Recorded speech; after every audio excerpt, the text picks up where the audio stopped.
فضیل بن سلیمان نے بیان کیا، ان سے ابو حازم نے، ان سے عبداللہ بن ابی قتادہ نے، اور ان سے ان کے باپ نے کہ وہ نبی کریم صلی اللہ علیہ وسلم کے ساتھ صلح حدیبیہ کے موقع پر نکلے۔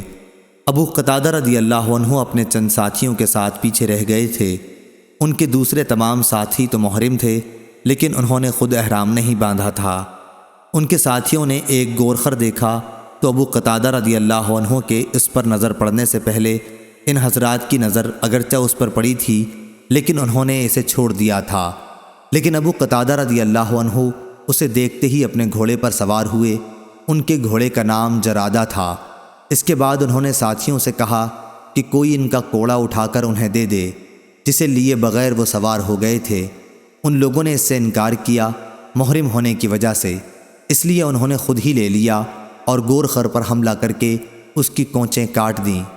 انہوں نے خود بھی اس کا گوشت کھایا اور دوسرے ساتھیوں نے بھی کھایا۔ پھر نبی کریم صلی اللہ علیہ وسلم کی خدمت میں حاضر ہوئے۔ جب یہ لوگ آپ کے ساتھ ہو لیے، آپ نے پوچھا کہ کیا اس کا گوشت تمہارے پاس بچا ہوا باقی ہے؟ اور قتادہ نے کہا کہ ہاں، اس کی ایک ران ہمارے ساتھ باقی ہے۔ چنانچہ نبی کریم صلی اللہ علیہ وسلم نے بھی وہ گوشت کھایا۔ صحیح بخاری حدیث نمبر 2854۔